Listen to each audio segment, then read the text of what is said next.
In the United States, where we have more land than people, it is not at all difficult for persons in good health to make money. In this comparatively new field, there are so many avenues of success open, so many vocations which are not crowded, that any person of either sex who is willing, at least for the time being, to engage in any respectable occupation that offers, may find lucrative employment. Those who really desire to attain an independence have only to set their minds upon it and adopt the proper means, as they do in regard to any other object which they wish to accomplish, and the thing is easily done. But however easy it may be found to make money, I have no doubt many of my hearers will agree it is the most difficult thing in the world to keep it. The road to wealth is, as Dr. Franklin truly says, as plain as the road to the mill. It consists simply in expending less than we earn. That seems to be a very simple problem. Mr. Micawber, one of those happy creations of the genial Dickens, puts the case in a strong light when he says that to have annual income of £20 per annum and spend £20 and sixpence is to be the most miserable of men, whereas to have an income of only £20 and spend but £19 and sixpence is to be the happiest of mortals. Many of my readers may say, we understand this is economy, and we know economy is wealth. We know we can't eat our cake and keep it also. Yet I beg to say that perhaps more cases of failure arise from mistakes on this point than almost any other.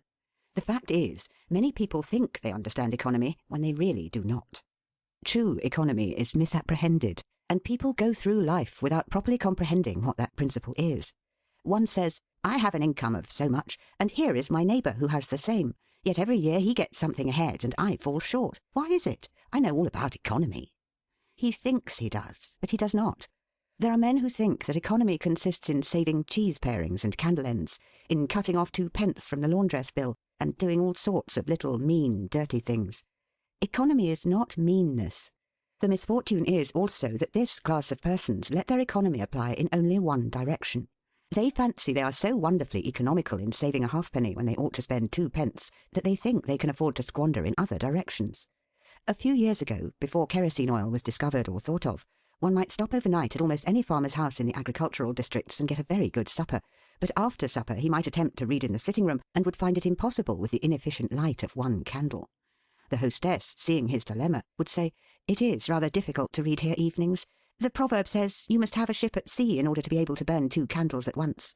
We never have an extra candle, except on extra occasions." These extra occasions occur perhaps twice a year. In this way the good woman saves $5, $6, or $10 in that time. But the information which might be derived from having the extra light would, of course, far outweigh a ton of candles. But the trouble does not end here. Feeling that she is so economical in tallow candles, she thinks she can afford to go frequently to the village and spend $20 or $30 for ribbons and furbelows, many of which are not necessary. This false connote may frequently be seen in men of business, and in those instances it often runs to writing paper. You find good business men who save all the old envelopes and scraps, and would not tear a new sheet of paper if they could avoid it for the world. This is all very well. They may in this way save $5 or $10 a year, but being so economical, only in notepaper, they think they can afford to waste time, to have expensive parties, and to drive their carriages. This is an illustration of Dr. Franklin's saving at the spigot and wasting at the bunghole, penny wise and pound foolish. Punch, in speaking of this one-idea class of people, says they are like the man who bought a penny herring for his family's dinner and then hired a coach and four to take it home. I never knew a man to succeed by practising this kind of economy. True economy consists in always making the income exceed the outgo. Wear the old clothes a little longer if necessary, dispense with the new pair of gloves, mend the old dress, live on plainer food if need be, so that under all circumstances, unless some unforeseen accident occurs, there will be a margin in favour of the income. A penny here and a dollar there, placed at interest, goes on accumulating, and in this way the desired result is attained. It requires some training, perhaps, to accomplish this economy, but when once used to it, you will find there is more satisfaction in rational saving than in irrational spending. Here is a recipe which I recommend. I have found it to work an excellent cure for extravagance, and especially for mistaken economy. When you find that you have no surplus at the end of the year, and yet have a good income, I advise you to take a few sheets of paper and form them into a book, and mark down every item of expenditure. Post it every day or week in 2 columns, one headed Necessaries, or even Comforts, and the other headed Luxuries, and you will find that the latter column will be double, treble, and frequently 10 times greater than the former. The real comforts of life cost but a small portion of what most of us can earn. Dr. Franklin says, quote, "It is the eyes of others and not our own eyes which ruin us. If all the world were blind except myself, I should not care for fine clothes or furniture." End quote. It is the fear of what Mrs. Grundy may say that keeps the noses of many worthy families to the grindstone. In America, many persons like to repeat, "We are all free and equal," but it is a great mistake in more senses than one. That we are born free and equal is a glorious truth in one sense. Yet we are not all born equally rich, and we never shall be. One may say, there is a man who has an income of $50,000 per annum, while I have but $1,000.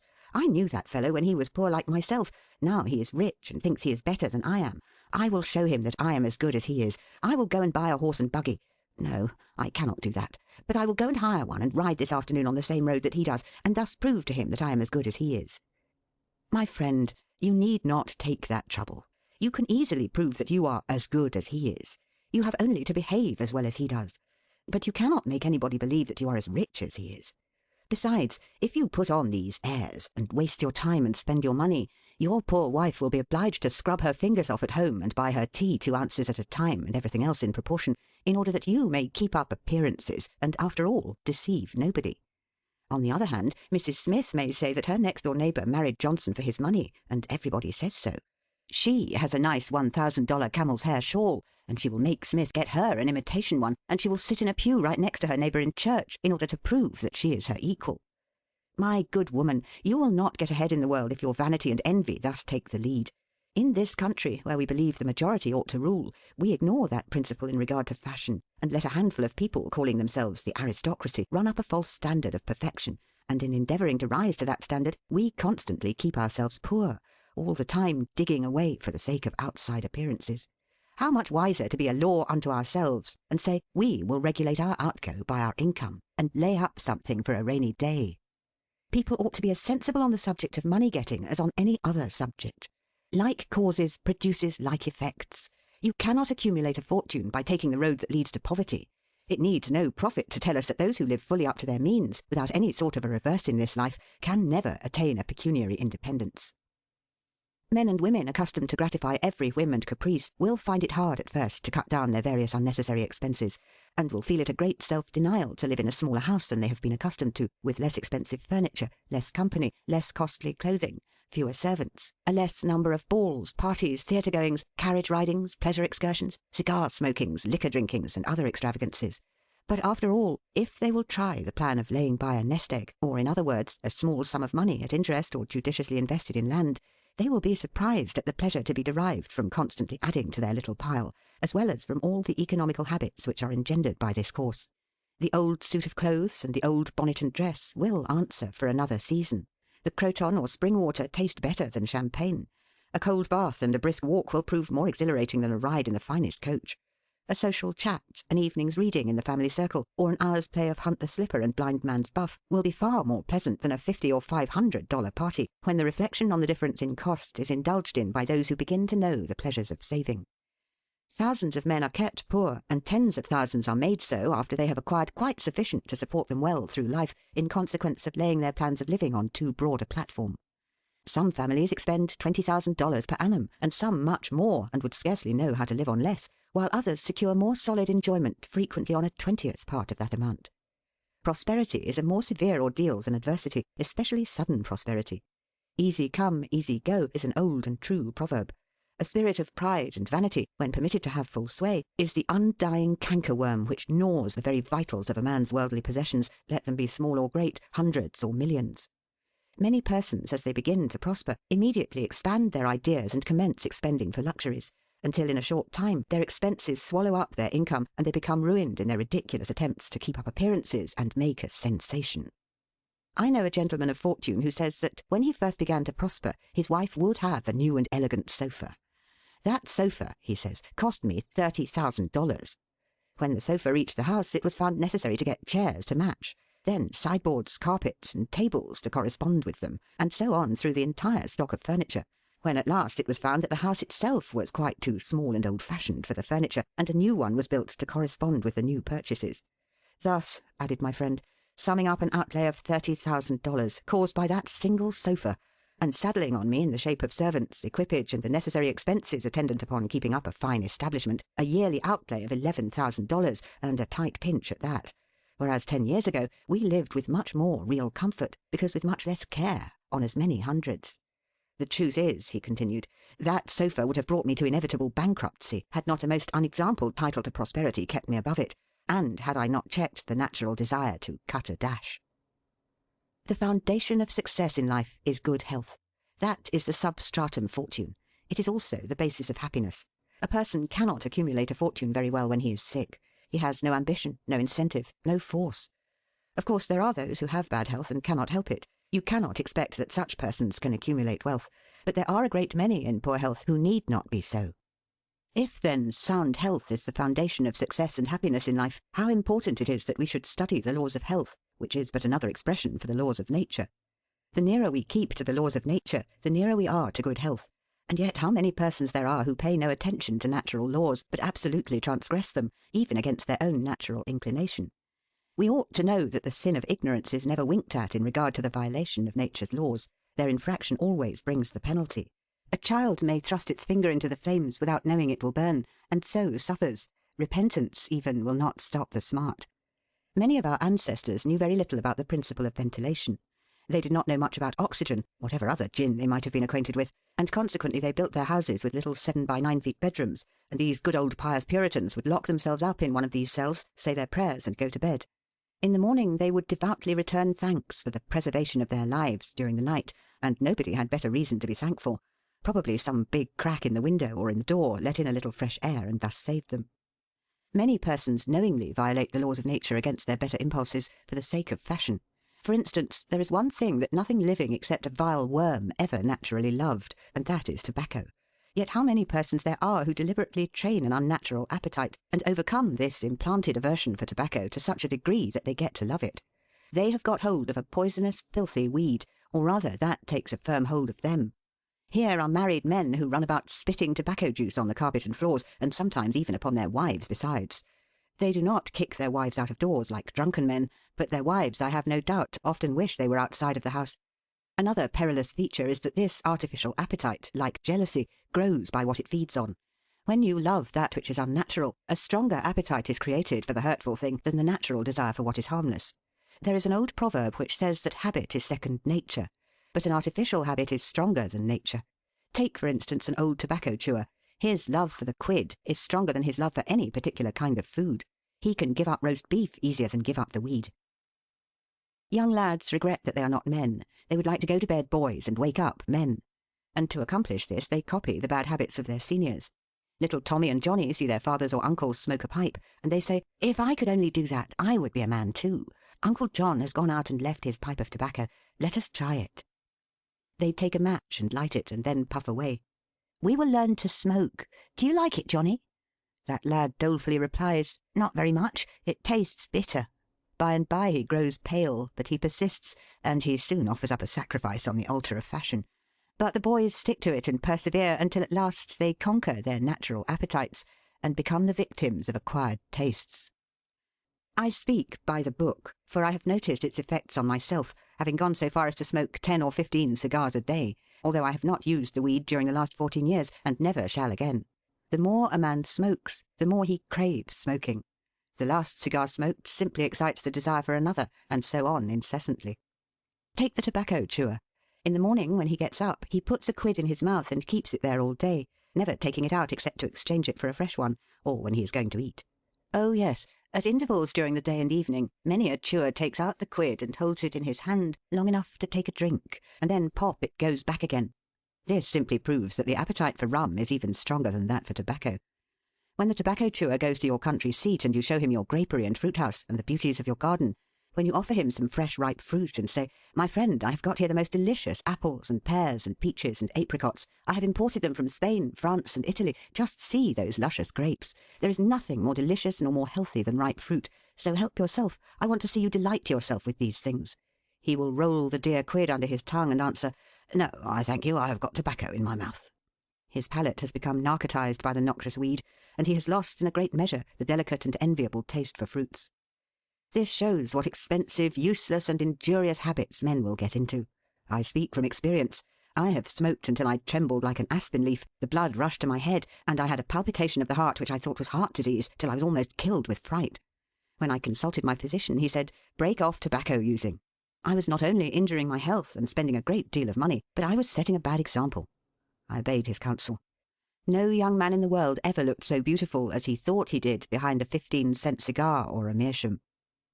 These remarks apply with tenfold force to the use of intoxicating drinks. To make money requires a clear brain. A man has got to see that 2 and 2 make 4. He must lay all his plans with reflection and forethought, and closely examine all the details and the ins and outs of business. As no man can succeed in business unless he has a brain to enable him to lay his plans, and reason to guide him in their execution, so no matter how bountifully a man may be blessed with intelligence, if the brain is muddled and his judgment warped by intoxicating drinks, it is impossible for him to carry on business successfully. How many good opportunities have passed, never to return, while a man was sipping a social glass with his friend? How many foolish bargains have been made under the influence of the nervine, which temporarily makes its victim think he is rich? How many important chances have been put off until tomorrow, and then forever, because the wine cup has thrown the system into a state of lassitude, neutralizing the energies so essential to success in business? Verily, wine is a mocker. The use of intoxicating drinks as a beverage is as much an infatuation as is the smoking of opium by the Chinese, and the former is quite as destructive to the success of the businessman as the latter. It is an unmitigated evil, utterly indefensible in the light of philosophy, religion, or good sense. It is the parent of nearly every other evil in our country. The safest plan, and the one most sure of success for the young man starting in life, is to select the vocation which is most congenial to his tastes. Parents and guardians are often quite too negligent in regard to this. It is very common for a father to say, for example, "I have 5 boys. I will make Billy a clergyman, John a lawyer, Tom a doctor, and Dick a farmer." He then goes into town and looks about to see what he will do with Sammy. He returns home and says, "Sammy, I see watchmaking is a nice genteel business. I think I will make you a goldsmith." He does this regardless of Sam's natural inclinations or genius. We are all, no doubt, born for a wise purpose. There is as much diversity in our brains as in our countenances. Some are born natural mechanics, while some have great aversion to machinery. Let a dozen boys of 10 years get together, and you will soon observe 2 or 3 are whittling out some ingenious device, working with locks or complicated machinery. When they were but 5 years old, their father could find no toy to please them like a puzzle. They are natural mechanics. But the other 8 or 9 boys have different aptitudes. I belong to the latter class. I never had the slightest love for mechanism. On the contrary, I have a sort of abhorrence for complicated machinery. I never had ingenuity enough to whittle a cider tap so it would not leak. I never could make a pen that I could write with, or understand the principle of a steam engine. If a man was to take such a boy as I was and attempt to make a watchmaker of him, the boy might, after an apprenticeship of 5 or 7 years, be able to take apart and put together a watch. But all through life he would be working uphill and seizing every excuse for leaving his work and idling away his time. Watchmaking is repulsive to him. Unless a man enters upon the vocation intended for him by nature and best suited to his peculiar genius, he cannot succeed. I am glad to believe that the majority of persons do find their right vocation. Yet we see many who have mistaken their calling, from the blacksmith up or down to the clergyman. You will see, for instance, that extraordinary linguist, the learned blacksmith, who ought to have been a teacher of languages, and you may have seen lawyers, doctors, and clergymen who were better fitted by nature for the anvil or the lapstone. Select the right location. After securing the right vocation, you must be careful to select the proper location. You may have been cut out for a hotel keeper, and they say it requires a genius to know how to keep a hotel. You might conduct a hotel like clockwork, and provide satisfactorily for 500 guests every day. Yet if you should locate your house in a small village, where there is no railroad communication or public travel, the location would be your ruin. It is equally important that you do not commence business where there are already enough to meet all demands in the same occupation. I remember a case which illustrates this subject. When I was in London in 1858, I was passing down Holborn with an English friend and came to the penny shows. They had immense cartoons outside, portraying the wonderful curiosities to be seen, all for a penny. Being a little in the show line myself, I said, "Let us go in here." We soon found ourselves in the presence of the illustrious showman, and he proved to be the sharpest man in that line I had ever met. He told us some extraordinary stories in reference to his bearded ladies, his albinos, and his armadillos, which we could hardly believe, but thought it better to believe it than look after the proof. He finally begged to call our attention to some wax statuary, and showed us a lot of the dirtiest and filthiest wax figures imaginable. They looked as if they had not seen water since the deluge. "What is there so wonderful about your statuary?" I asked. "I beg you not to speak so satirically," he replied. "Sir, these are not Madame Tussaud's wax figures, all covered with gilt and tinsel and imitation diamonds, and copied from engravings and photographs. Mine, sir, were taken from life. Whenever you look upon one of those figures, you may consider that you are looking upon the living individual." Glancing casually at them, I saw one labelled Henry VIII. and feeling a little curious upon seeing that it looked like Calvin Edson, the living skeleton, I said, "Do you call that Henry VIII?" He replied, "Certainly, sir. It was taken from life at Hampton Court by special order of His Majesty on such a day." He would have given the hour of the day if I had insisted. I said, "Everybody knows that Henry VIII was a great stout old king, and that figure is lean and lank. What do you say to that?" "Why," he replied, "you would be lean and lank yourself if you sat there as long as he has." There was no resisting such arguments. I said to my English friend, "Let us go out. Do not tell him who I am. I show the white feather. He beats me." He followed us to the door, and seeing the rabble in the street, he called out, "Ladies and gentlemen, I beg to draw your attention to the respectable character of my visitors," pointing to us as we walked away. I called upon him a couple of days afterwards, told him who I was, and said, "My friend, you are an excellent showman, but you have selected a bad location." He replied, "This is true, sir. I feel that all my talents are thrown away. But what can I do?" "You can go to America," I replied. "You can give full play to your faculties over there. You will find plenty of elbow room in America. I will engage you for 2 years. After that, you'll be able to go on your own account." He accepted my offer and remained 2 years in my New York museum. He then went to New Orleans and carried on a travelling show business during the summer. Today he is worth $60,000, simply because he selected the right vocation and also secured the proper location. The old proverb says, 3 removes are as bad as a fire. But when a man is in the fire, it matters but little how soon or how often he removes. Avoid debt.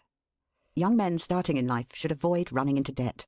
There is scarcely anything that drags a person down like debt. It is a slavish position to get in, yet we find many a young man hardly out of his teens running in debt.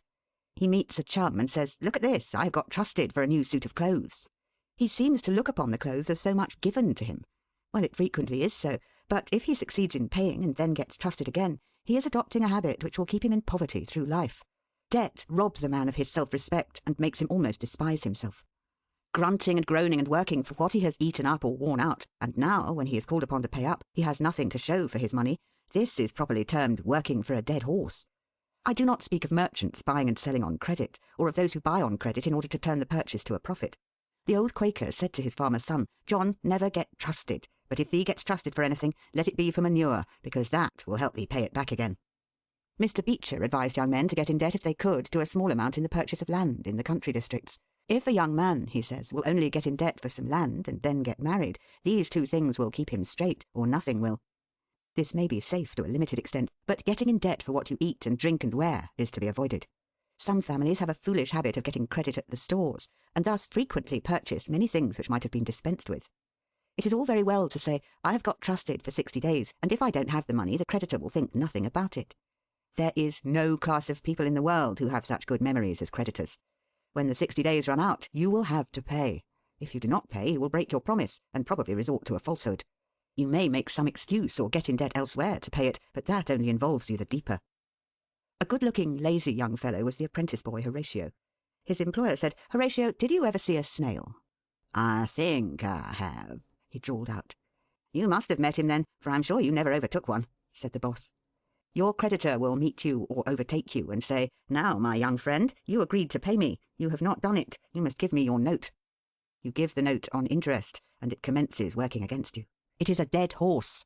The creditor goes to bed at night and wakes up in the morning better off than when he retired to bed, because his interest has increased during the night, but you grow poorer while you are sleeping, for the interest is accumulating against you. Money is in some respects like fire. It is a very excellent servant, but a terrible master. When you have it mastering you, when interest is constantly piling up against you, it will keep you down in the worst kind of slavery. But let money work for you, and you have the most devoted servant in the world. It is no eye servant. There is nothing animate or inanimate that will work so faithfully as money when placed at interest, well secured. It works night and day, and in wet or dry weather. I was born in the Blue Law State of Connecticut, where the old Puritans had laws so rigid that it was said they fined a man for kissing his wife on Sunday. Yet these rich old Puritans would have thousands of dollars at interest, and on Saturday night would be worth a certain amount. On Sunday they would go to church and perform all the duties of a Christian. On waking up on Monday morning, they would find themselves considerably richer than the Saturday night previous, simply because their money placed at interest had worked faithfully for them all day Sunday, according to law. Do not let it work against you. If you do, there is no chance for success in life so far as money is concerned. John Randolph, the eccentric Virginian, once exclaimed in Congress, "Mr. Speaker, I have discovered the philosopher's stone. Pay as you go." This is indeed nearer to the philosopher's stone than any alchemist has ever yet arrived. Persevere. When a man is in the right path, he must persevere. I speak of this because there are some persons who are born tired, naturally lazy and possessing no self-reliance and no perseverance. But they can cultivate these qualities, as Davy Crockett said, "This thing remember when I am dead, be sure you are right, then go ahead." It is this go-aheaditiveness, this determination not to let the horrors or the blues take possession of you so as to make you relax your energies in the struggle for independence, which you must cultivate. How many have almost reached the goal of their ambition, but losing faith in themselves have relaxed their energies, and the golden prize has been lost for ever. It is, no doubt, often true, as Shakespeare says, "There is a tide in the affairs of men, which, taken at the flood, leads on to fortune." If you hesitate, some bolder hand will stretch out before you and get the prize. Remember the proverb of Solomon, "He becometh poor that dealeth with a slack hand, but the hand of the diligent maketh rich." Perseverance is sometimes but another word for self-reliance.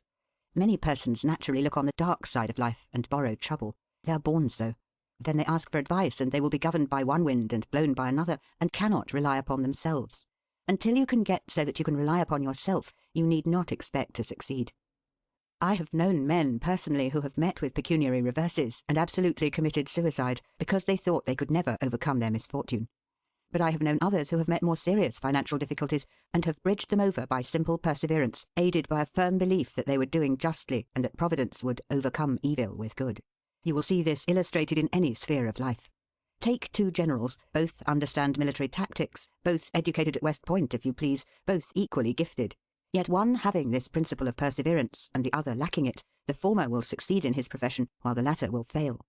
One may hear the cry, "The enemy are coming, and they have got cannon." "Got cannon?" says the hesitating general. "Yes." "Then halt every man." He wants time to reflect. His hesitation is his ruin. The enemy passes unmolested, or overwhelms him. While on the other hand the general of pluck, perseverance, and self-reliance goes into battle with a will, and amid the clash of arms, the booming of cannon, the shrieks of the wounded, and the moans of the dying, you will see this man persevering, going on, cutting and slashing his way through with unwavering determination, inspiring his soldiers to deeds of fortitude, valour, and triumph. Whatever you do, do it with all your might. Work at it, if necessary, early and late, in season and out of season, not leaving a stone unturned, and never deferring for a single hour that which can be done just as well now. The old proverb is full of truth and meaning.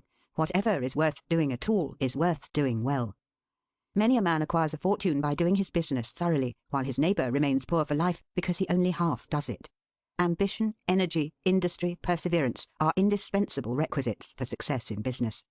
Fortune always favours the brave, and never helps a man who does not help himself. It won't do to spend your time like Mr. Micawber in waiting for something to turn up. To such men, one of two things usually turns up: the poorhouse or the jail. For idleness breeds bad habits, and clothes a man in rags. The poor spendthrift vagabond said to a rich man, "I have discovered there is money enough in the world for all of us, if it was equally divided. This must be done, and we shall all be happy together." "But," was the response, "if everybody was like you, it would be spent in 2 months, and what would you do then?" "Oh, divide again. Keep dividing, of course." I was recently reading in a London paper an account of a like philosophic pauper who was kicked out of a cheap boarding house because he could not pay his bill, but he had a roll of papers sticking out of his coat pocket, which, upon examination, proved to be his plan for paying off the national debt of England without the aid of a penny. People have got to do as Cromwell said, not only trust in Providence, but keep the powder dry. Do your part of the work, or you cannot succeed. Mahomet one night, while encamping in the desert, overheard one of his fatigued followers remark, "I will loose my camel and trust it to God." "No, no, not so," said the Prophet. "Tie thy camel and trust it to God. Do all you can for yourselves, and then trust to Providence or luck, or whatever you please to call it, for the rest." Depend upon your own personal exertions. The eye of the employer is often worth more than the hands of a dozen employees. In the nature of things, an agent cannot be so faithful to his employer as to himself. Many who are employers will call to mind instances where the best employees have overlooked important points which could not have escaped their own observation as a proprietor. No man has a right to expect to succeed in life unless he understands his business, and nobody can understand his business thoroughly unless he learns it by personal application and experience. A man may be a manufacturer. He has got to learn the many details of his business personally. He will learn something every day, and he will find he will make mistakes nearly every day, and these very mistakes are helps to him in the way of experiences, if he but heeds them. He will be like the Yankee tin peddler who, having been cheated as to quality in the purchase of his merchandise, said, "All right, there's a little information to be gained every day. I will never be cheated in that way again." Thus a man buys his experience, and it is the best kind if not purchased at too dear a rate. I hold that every man should, like Cuvier, the French naturalist, thoroughly know his business. So proficient was he in the study of natural history that you might bring to him the bone or even a section of a bone of an animal which he had never seen described, and, reasoning from analogy, he would be able to draw a picture of the object from which the bone had been taken. On one occasion his students attempted to deceive him. They rolled one of their number in a cow skin and put him under the professor's table as a new specimen. When the philosopher came into the room, some of the students asked him what animal it was. Suddenly the animal said, "I am the devil, and I am going to eat you." It was but natural that Cuvier should desire to classify this creature, and examining it intently, he said, "Divided hoof, graminivorous. It cannot be done." He knew that an animal with a split hoof must live upon grass and grain or other kind of vegetation, and would not be inclined to eat flesh, dead or alive, so he considered himself perfectly safe. The possession of a perfect knowledge of your business is an absolute necessity in order to ensure success. Among the maxims of the elder Rothschild was one, an apparent paradox: be cautious and bold. This seems to be a contradiction in terms, but it is not, and there is great wisdom in the maxim. It is, in fact, a condensed statement of what I have already said. It is to say, you must exercise your caution in laying your plans, but be bold in carrying them out. A man who is all caution will never dare to take hold and be successful, and a man who is all boldness is merely reckless and must eventually fail. A man may go on 'change and make $50,000 or $100,000 in speculating in stocks at a single operation, but if he has simple boldness without caution, it is mere chance, and what he gains today he will lose tomorrow. You must have both the caution and the boldness to ensure success. The Rothschilds have another maxim: never have anything to do with an unlucky man or place. That is to say, never have anything to do with a man or place which never succeeds, because although a man may appear to be honest and intelligent, yet if he tries this or that thing and always fails, it is on account of some fault or infirmity that you may not be able to discover, but nevertheless which must exist. There is no such thing in the world as luck. There never was a man who could go out in the morning and find a purse full of gold in the street today, and another tomorrow, and so on, day after day. He may do so once in his life, but so far as mere luck is concerned, he is as liable to lose it as to find it. Like causes produce like effects. If a man adopts the proper methods to be successful, luck will not prevent him. If he does not succeed, there are reasons for it, although perhaps he may not be able to see them. Use the best tools. Men in engaging employees should be careful to get the best. Understand, you cannot have two good tools to work with, and there is no tool you should be so particular about as living tools. If you get a good one, it is better to keep him than keep changing. He learns something every day, and you are benefited by the experience he acquires. He is worth more to you this year than last, and he is the last man to part with, provided his habits are good and he continues faithful. If, as he gets more valuable, he demands an exorbitant increase of salary, on the supposition that you can't do without him, let him go. Whenever I have such an employee, I always discharge him. First, to convince him that his place may be supplied, and second, because he is good for nothing if he thinks he is invaluable and cannot be spared. But I would keep him, if possible, in order to profit from the result of his experience. An important element in an employee is the brain. You can see bills up, hands wanted, but hands are not worth a great deal without heads. Mr. Beecher illustrates this in this wise. An employee offers his services by saying, "I have a pair of hands and one of my fingers thinks." "That is very good," says the employer. Another man comes along and says he has 2 fingers that think. "Ah, that is better." But a third calls in and says that all his fingers and thumbs think. That is better still. Finally, another steps in and says, "I have a brain that thinks. I think all over. I am a thinking as well as a working man." "You are the man I want," says the delighted employer. Those men who have brains and experience are therefore the most valuable, and not to be readily parted with. It is better for them, as well as yourself, to keep them at reasonable advances in their salaries from time to time. Don't get above your business. Young men, after they get through their business training or apprenticeship, instead of pursuing their avocation and rising in their business, will often lie about doing nothing. They say, "I have learned my business, but I'm not going to be a hireling. What is the object of learning my trade or profession unless I establish myself?" Have you capital to start with? No, but I am going to have it. How are you going to get it? I will tell you confidentially. I have a wealthy old aunt, and she will die pretty soon, but if she does not, I expect to find some rich old man who will lend me a few thousands to give me a start. If I only get the money to start with, I will do well. There is no greater mistake than when a young man believes he will succeed with borrowed money. Why? Because every man's experience coincides with that of Mr. Astor, who said it was more difficult for him to accumulate his first $1,000 than all the succeeding millions that made up his colossal fortune. Money is good for nothing unless you know the value of it by experience. Give a boy $20,000 and put him in business, and the chances are that he will lose every dollar of it before he is a year older. Like buying a ticket in the lottery and drawing a prize, it is easy come, easy go. He does not know the value of it. Nothing is worth anything unless it costs effort.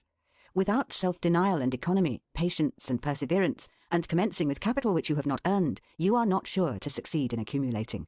Young men, instead of waiting for dead men's shoes, should be up and doing, for there is no class of persons who are so unaccommodating in regard to dying as these rich old people, and it is fortunate for the expectant heirs that it is so.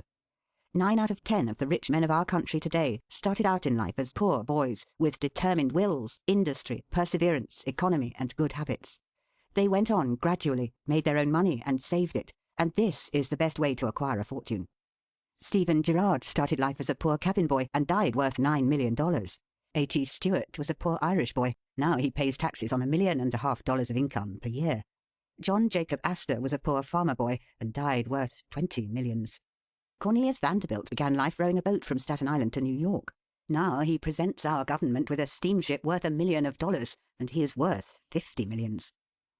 There is no royal road to learning, says the proverb, and I may say it is equally true, there is no royal road to wealth.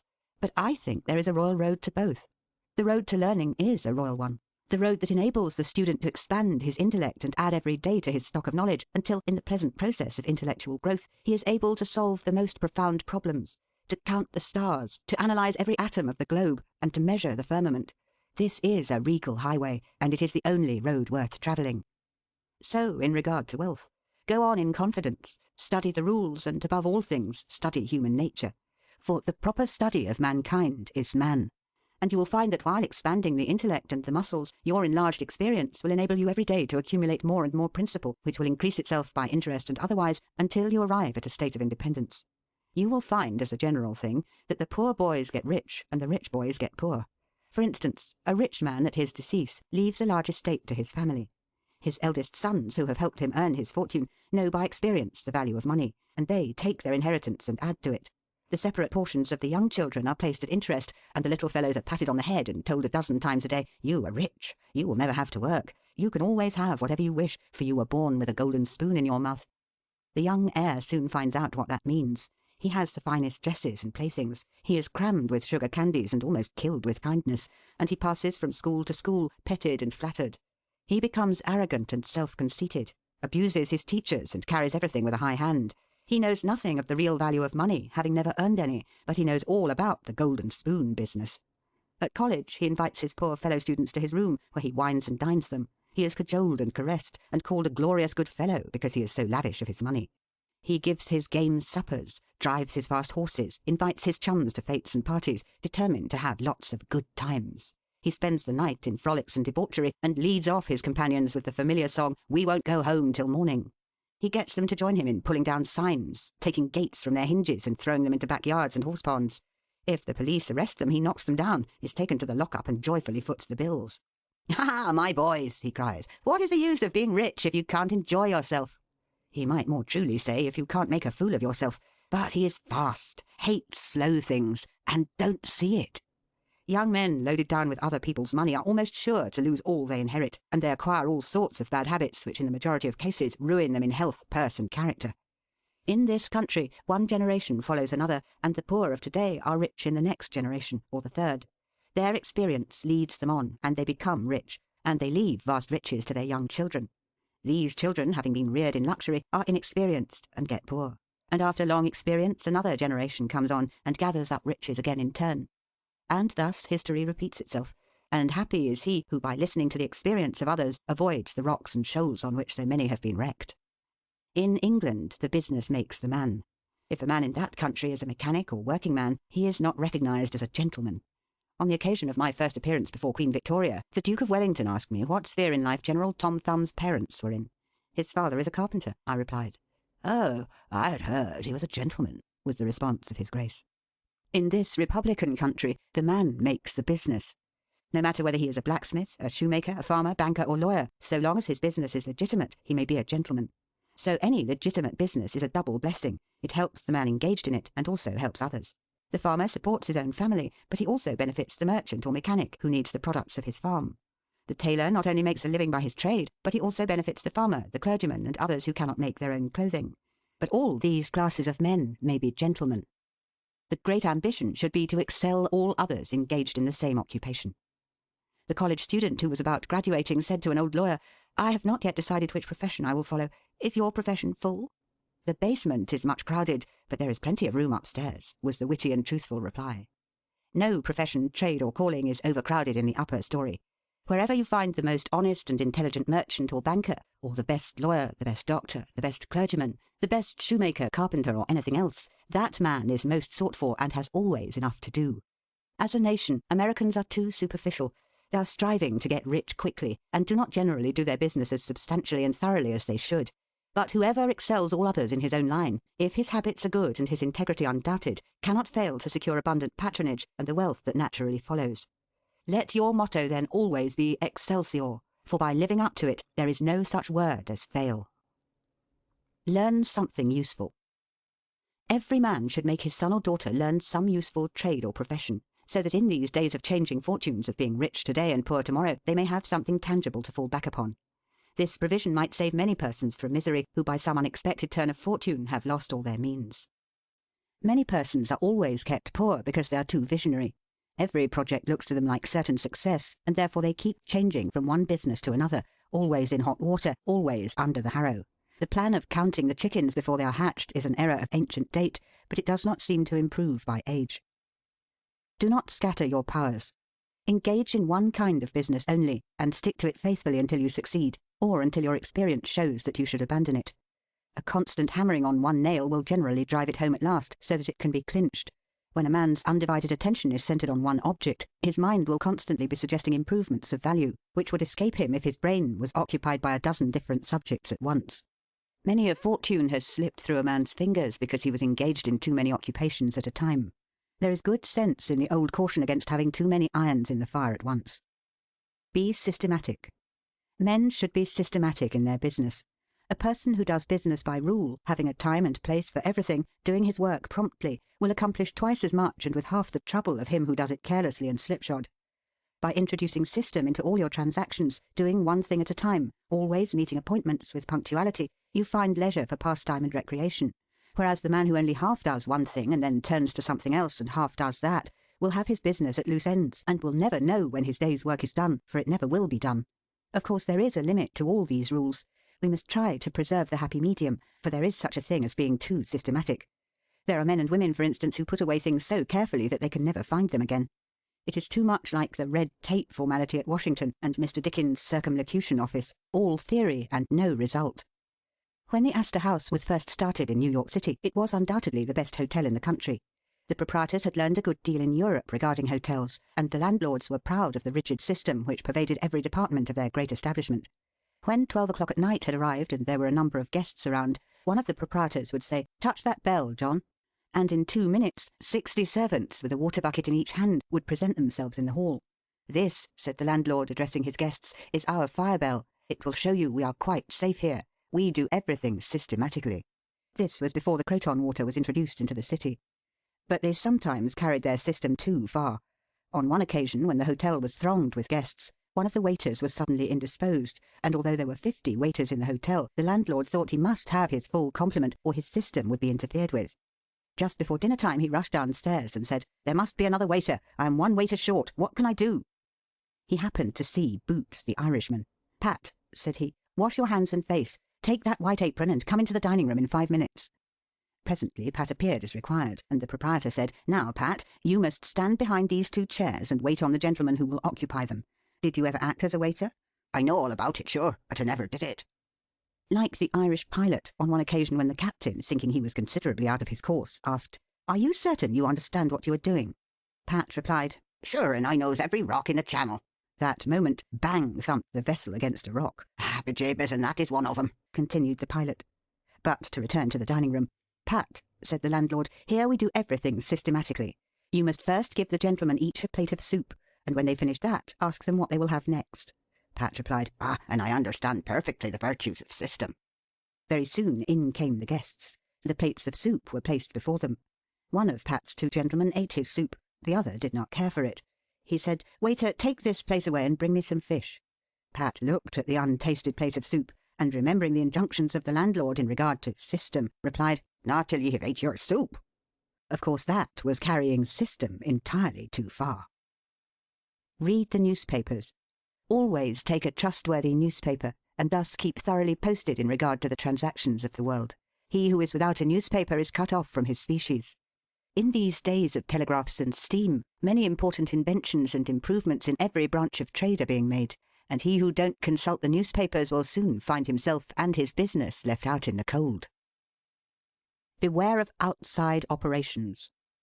We sometimes see men who have obtained fortunes suddenly become poor. In many cases this arises from intemperance, and often from gaming and other bad habits. Frequently it occurs because a man has been engaged in outside operations of some sort. When he gets rich in his legitimate business, he is told of a grand speculation where he can make a score of thousands. He is constantly flattered by his friends, who tell him that he is born lucky, that everything he touches turns into gold. Now, if he forgets that his economical habits, his rectitude of conduct, and a personal attention to a business which he understood caused his success in life, he will listen to the siren voices. He says, "I will put in $20,000. I have been lucky, and my good luck will soon bring me back $60,000. A few days elapse, and it is discovered he must put in $10,000 more. Soon after he is told it is all right, but certain matters not foreseen require an advance of $20,000 more, which will bring him a rich harvest. But before the time comes around to realize, the bubble bursts, he loses all he is possessed of, and then he learns what he ought to have known at the first, that however successful a man may be in his own business, if he turns from that and engages in a business which he don't understand, he is like Samson when shorn of his locks. His strength has departed, and he becomes like other men. If a man has plenty of money, he ought to invest something in everything that appears to promise success and that will probably benefit mankind. But let the sums thus invested be moderate in amount, and never let a man foolishly jeopardize a fortune that he has earned in a legitimate way by investing it in things in which he has had no experience. Don't endorse without security. I hold that no man ought ever to endorse a note or become security for any man, be it his father or brother, to a greater extent than he can afford to lose and care nothing about, without taking good security. Here is a man that is worth $20,000. He is doing a thriving manufacturing or mercantile trade. You are retired and living on your money. He comes to you and says, "You are aware that I am worth $20,000 and don't owe a dollar. If I had $5,000 in cash, I could purchase a particular lot of goods and double my money in a couple of months. Will you endorse my note for that amount?" You reflect that he is worth $20,000, and you incur no risk by endorsing his note. You like to accommodate him, and you lend your name without taking the precaution of getting security. Shortly after, he shows you the note with your endorsement cancelled, and tells you, probably truly, that he made the profit that he expected by the operation. You reflect that you have done a good action, and the thought makes you feel happy. By and by the same thing occurs again, and you do it again. You have already fixed the impression in your mind that it is perfectly safe to endorse his notes without security. But the trouble is, this man is getting money too easily. He has only to take your note to the bank, get it discounted, and take the cash. He gets money for the time being without effort, without inconvenience to himself. Now mark the result.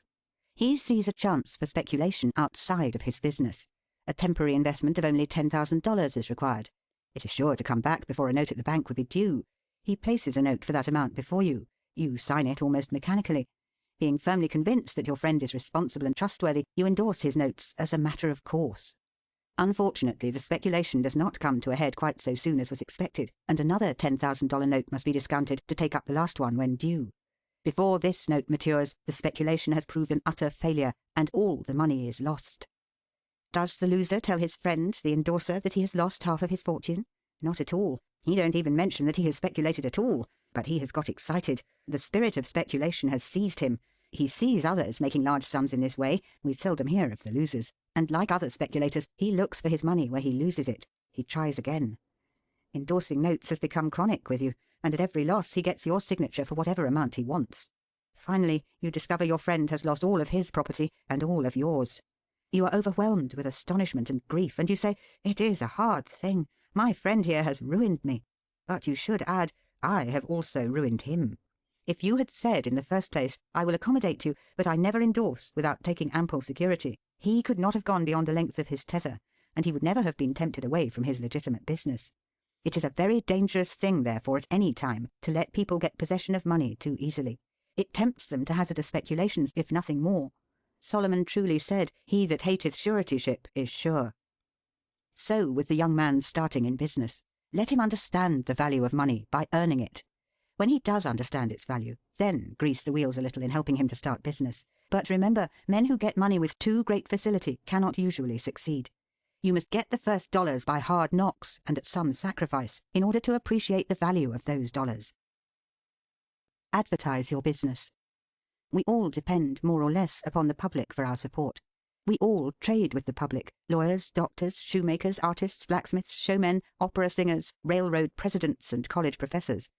Those who deal with the public must be careful that their goods are valuable, that they are genuine and will give satisfaction. When you get an article which you know is going to please your customers, and that when they have tried it they will feel they have got their money's worth, then let the fact be known that you have got it.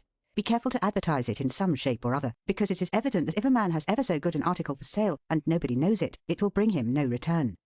In a country like this, where nearly everybody reads and where newspapers are issued and circulated in editions of 5,000 to 200,000, it would be very unwise if this channel was not taken advantage of to reach the public in advertising. A newspaper goes into the family and is read by wife and children as well as the head of the house. Hence hundreds and thousands of people may read your advertisement while you are attending to your routine business. Many perhaps read it while you are asleep. The whole philosophy of life is first sow, then reap.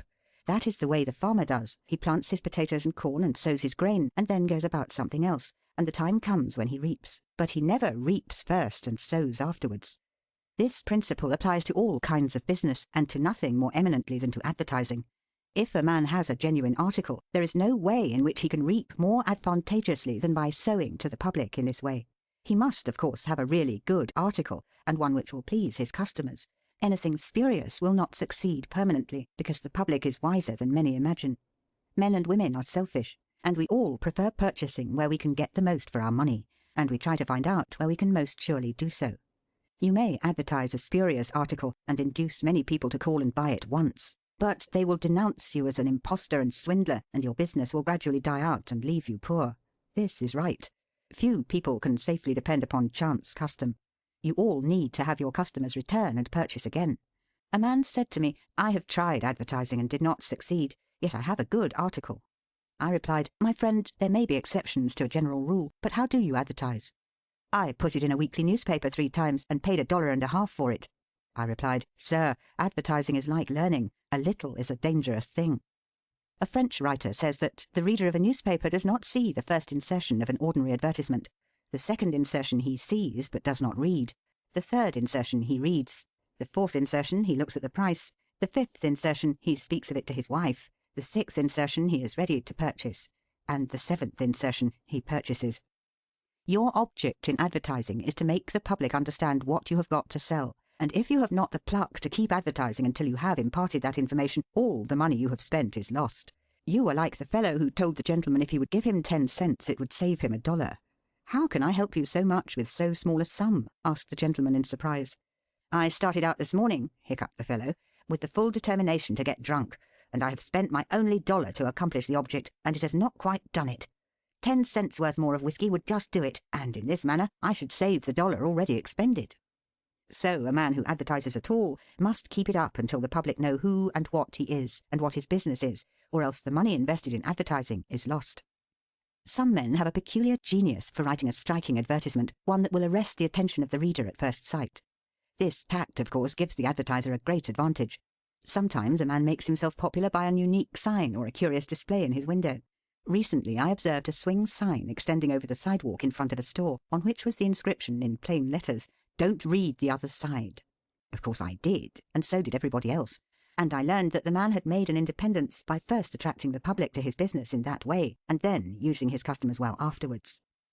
Genin the Hatter bought the first Jenny Lind ticket at auction for $225 because he knew it would be a good advertisement for him. "Who is the bidder?" said the auctioneer as he knocked down that ticket at Castle Garden. "Genin the Hatter," was the response. Here were thousands of people from the Fifth Avenue and from distant cities in the highest stations in life. "Who is Genin the Hatter?" they exclaimed. They had never heard of him before. The next morning, the newspapers and telegraph had circulated the facts from Maine to Texas, and from 5 to 10 millions of people had read that the tickets sold at auction for Jenny Lind's first concert amounted to about $20,000, and that a single ticket was sold at $225 to Jenin the Hatter. Men throughout the country involuntarily took off their hats to see if they had a Jenin hat on their heads. At a town in Iowa, it was found that in the crowd around the post office there was one man who had a Jenin hat, and he showed it in triumph, although it was worn out and not worth 2 cents. "Why," one man exclaimed, "you have a real Jenin hat. What a lucky fellow you are." Another man said, "Hang on to that hat. It will be a valuable heirloom in your family." Still another man in the crowd, who seemed to envy the possessor of this good fortune, said, "Come, give us all a chance. Put it up at auction." He did so, and it was sold as a keepsake for $9.50. What was the consequence to Mr. Jenin? He sold 10,000 extra hats per annum the first 6 years. 9/10 of the purchasers bought of him probably out of curiosity, and many of them, finding that he gave them an equivalent for their money, became his regular customers. This novel advertisement first struck their attention, and then, as he made a good article, they came again. Now, I don't say that everybody should advertise as Mr. Jenin did, but I say if a man has got goods for sale and he don't advertise them in some way, the chances are that some day the sheriff will do it for him. Nor do I say that everybody must advertise in a newspaper, or indeed use printer's ink at all. On the contrary, although that article is indispensable in the majority of cases, yet doctors and clergymen and sometimes lawyers and some others can more effectually reach the public in some other manner. But it is obvious they must be known in some way, else how could they be supported? Be polite and kind to your customers. Politeness and civility are the best capital ever invested in business. Large stores, gilt signs, flaming advertisements will all prove unavailing if you or your employees treat your patrons abruptly. The truth is, the more kind and liberal a man is, the more generous will be the patronage bestowed upon him. Like begets like. The man who gives the greatest amount of goods of a corresponding quality for the least sum, still reserving to himself a profit, will generally succeed best in the long run. This brings us to the golden rule. As ye would that men should do to you, do ye also to them. And they will do better by you than if you always treated them as if you wanted to get the most you could out of them for the least return. Men who drive sharp bargains with their customers, acting as if they never expected to see them again, will not be mistaken. They never will see them again as customers. People don't like to pay and get kicked also. One of the ushers in my museum once told me he intended to whip a man who was in the lecture room as soon as he came out. "What for?" I inquired. "Because he said I was no gentleman," replied the usher. "Never mind," I replied. "He pays for that, and you will not convince him you are a gentleman by whipping him. I cannot afford to lose a customer. If you whip him, he will never visit the museum again, and he will induce friends to go with him to other places of amusement instead of this, and thus, you see, I should be a serious loser." "But he insulted me," muttered the usher. "Exactly," I replied. "And if he owned the museum, and you had paid him for the privilege of visiting it, and he had then insulted you, there might be some reason in your resenting it. But in this instance, he is the man who pays, while we receive, and you must therefore put up with his bad manners." My usher laughingly remarked that this was undoubtedly the true policy, but he added that he should not object to an increase of salary if he was expected to be abused in order to promote my interests. Be charitable. Of course, men should be charitable, because it is a duty and a pleasure. But even as a matter of policy, if you possess no higher incentive, you will find that the liberal man will command patronage, while the sordid, uncharitable miser will be avoided. Solomon says, "There is that scattereth and yet increaseth, and there is that withholdeth more than meet, but it tendeth to poverty." Of course, the only true charity is that which is from the heart. The best kind of charity is to help those who are willing to help themselves. Promiscuous almsgiving, without inquiring into the worthiness of the applicant, is bad in every sense. But to search out and quietly assist those who are struggling for themselves is the kind that scattereth and yet increaseth. But don't fall into the idea that some persons practice of giving a prayer instead of a potato and a benediction instead of bread to the hungry. It is easier to make Christians with full stomachs than empty. Don't blab. Some men have a foolish habit of telling their business secrets. If they make money, they like to tell their neighbours how it was done. Nothing is gained by this, and ofttimes much is lost. Say nothing about your profits, your hopes, your expectations, your intentions. And this should apply to letters as well as to conversation. Goethe makes Mephistopheles say, "Never write a letter nor destroy one." Business men must write letters, but they should be careful what they put in them. If you are losing money, be specially cautious and not tell of it, or you will lose your reputation. Preserve your integrity. It is more precious than diamonds or rubies. The old miser said to his sons, "Get money. Get it honestly if you can, but get money." This advice was not only atrociously wicked, but it was the very essence of stupidity. It was as much as to say, if you find it difficult to obtain money honestly, you can easily get it dishonestly. Get it in that way. Poor fool! Not to know that the most difficult thing in life is to make money dishonestly. Not to know that our prisons are full of men who attempted to follow this advice. Not to understand that no man can be dishonest without soon being found out, and that when his lack of principle is discovered, nearly every avenue to success is closed against him forever. The public very properly shun all whose integrity is doubted. No matter how polite and pleasant and accommodating a man may be, none of us dare to deal with him if we suspect false weights and measures. Strict honesty not only lies at the foundation of all success in life financially, but in every other respect. Uncompromising integrity of character is invaluable. It secures to its possessor a peace and joy which cannot be attained without it, which no amount of money or houses and lands can purchase. A man who is known to be strictly honest may be ever so poor, but he has the purses of all the community at his disposal, for all know that if he promises to return what he borrows, he will never disappoint them. As a mere matter of selfishness, therefore, if a man had no higher motive for being honest, all will find that the maxim of Dr. Franklin can never fail to be true, that honesty is the best policy. To get rich is not always equivalent to being successful. There are many rich poor men, while there are many others, honest and devout men and women, who have never possessed so much money as some rich persons squander in a week, but who are nevertheless really richer and happier than any man can ever be while he is a transgressor of the higher laws of his being. The inordinate love of money, no doubt, may be and is the root of all evil, but money itself, when properly used, is not only a handy thing to have in the house, but affords the gratification of blessing our race by enabling its possessor to enlarge the scope of human happiness and human influence. The desire for wealth is nearly universal, and none can say it is not laudable, provided the possessor of it accepts its responsibilities and uses it as a friend to humanity. The history of money-getting, which is commerce, is a history of civilization, and wherever trade has flourished most, there too have art and science produced the noblest fruits. In fact, as a general thing, money-getters are the benefactors of our race. To them, in a great measure, are we indebted for our institutions of learning and of art, our academies, colleges, and churches. It is no argument against the desire for, or the possession of wealth, to say that there are sometimes misers who hoard money only for the sake of hoarding, and who have no higher aspiration than to grasp everything which comes within their reach. As we have sometimes hypocrites in religion and demagogues in politics, so there are occasionally misers among money-getters. These, however, are only exceptions to the general rule.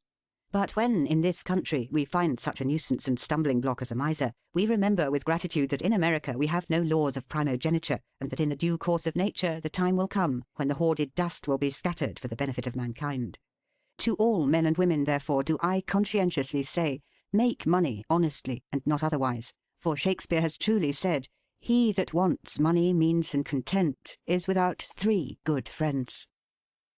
End of The Art of Money Getting, or Golden Rules for Making Money, by P. T. Barnum. Read by Ruth Golding.